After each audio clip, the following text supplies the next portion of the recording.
Ouais, qu'on a un leader qui sort de ses bras, qui dit que c'est du beau travail, un leader comme lui, ça fait plaisir. Il t'a dit quoi exactement? Bon travail, Pépiche. On a une très belle équipe au départ, on vient pour gagner, hein, on va pas se le cacher. Bienvenue dans Ravito, le rendez-vous vélo du Télégramme. Ravito, vous le savez, c'est tous les vendredis à 18 h sur le telegram.fr. Et cette semaine, on a un cadeau pour vous.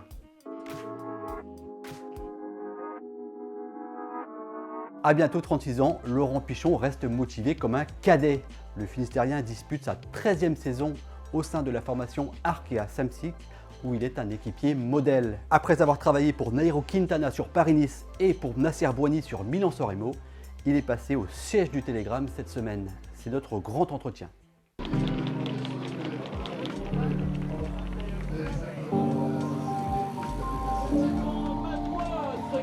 Clairement, c'est un de mes meilleurs débuts de saison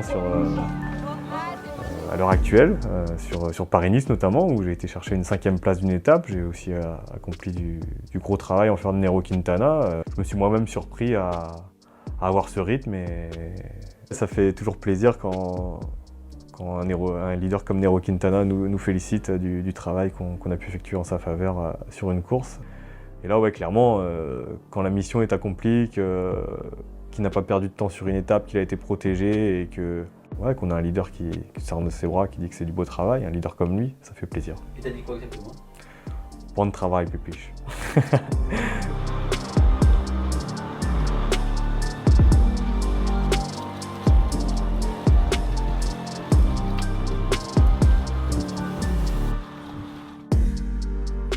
Moi là je pars sur les courses qui arrivent, là, notamment en mars-avril, des courses que j'aime, avec dans un coin de ma tête l'ambition de faire des résultats et pourquoi pas en décrocher une. Ouais. Pour la petite histoire, moi je descends dans un coin de la tête.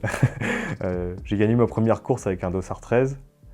Ma dernière année amateur, j'ai gagné 13 courses. Là c'est ma 13e saison, c'est un beau. Tout ça se regroupe. Mais voilà, on ne sait pas, on verra de quoi l'avenir est fait. Alors après, j'ai conscience de mon niveau, je sais que moi je ne gagnerai jamais un Paris-Nice, mais si je peux aider un Nairo Quintana à le faire, et ben, ça sera ma victoire. Il n'y a pas vraiment de secret concernant ma longévité.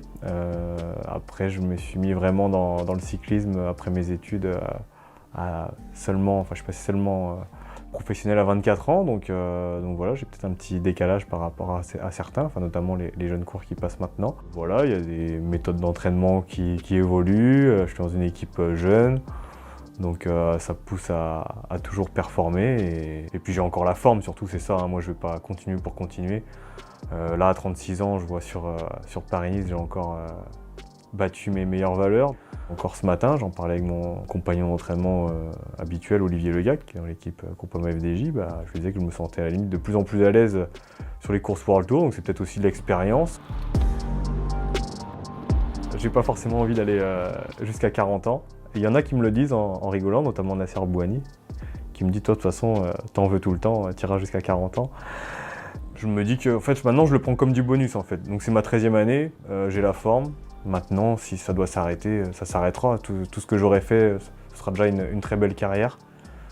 Mais tant que je prends du plaisir, que je peux apporter à l'équipe, et qu'on me fait confiance,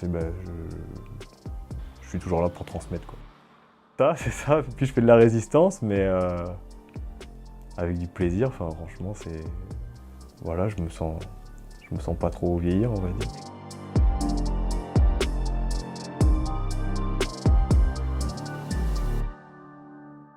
Et Laurent Pichon n'est pas venu les mains vides au siège du Télégramme. Il nous a laissé un maillot qu'il portait lors de la dernière édition de Paris-Nice.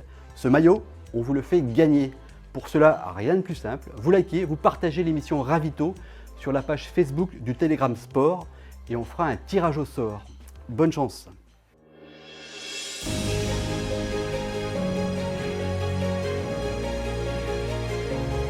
Votre programme avec Trécobat, constructeur de maisons innovantes.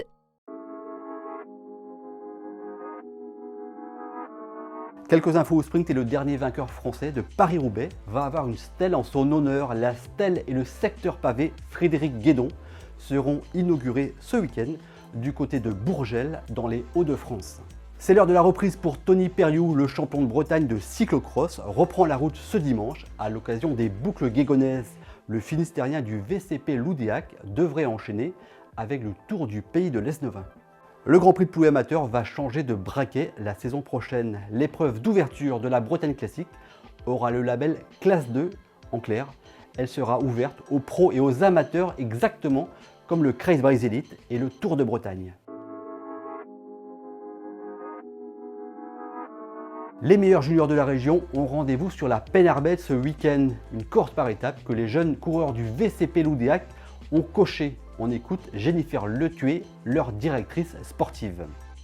On a une très belle équipe au départ. On vient pour gagner. On va pas se le cacher. Avec un effectif comme on a là, j'ai des garçons qui sont capables de pouvoir s'imposer sur l'étape 1, voire l'étape 2, et pourquoi pas aussi sur le chrono. Donc, on a un effectif qui clairement vient pour gagner et non pas pour faire 2 ou 3. On avait normalement 3 cartes avec Baptiste Gillet qui devait être au départ et qui finalement, une bonne nouvelle, part sur le Ganvevel Game avec l'équipe de France.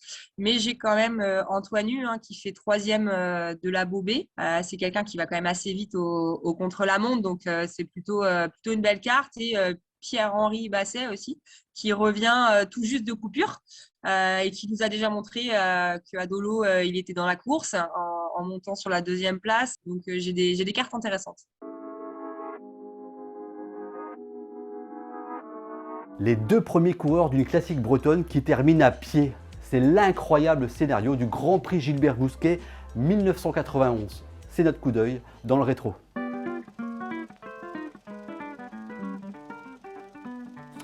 Maillot déchiré, casque de travers et vélo à la main, voilà comment les 2 premiers coureurs de la 16e édition du Grand Prix Gilbert Bousquet ont franchi la ligne d'arrivée en mars 1991. Leurs noms, Christophe Garçon et Jean-Louis Conan. Sous un temps abominable, les 2 hommes s'apprêtent à se disputer la victoire à l'Andivisio quand ils se retrouvent projetés à terre à une vingtaine de mètres de la ligne blanche. Maladresse ou coup de vent ? Toujours est-il que la roue avant du coureur de l'ACBB venait de faucher, sans le vouloir, celle de son adversaire. Le premier à se relever, c'était le Rennais Christophe Garçon, et il l'emportait à pied devant le Finistérien. À la stupeur générale, à la manière d'un certain Chris Froome dans le Mont Ventoux lors du Tour de France 2019.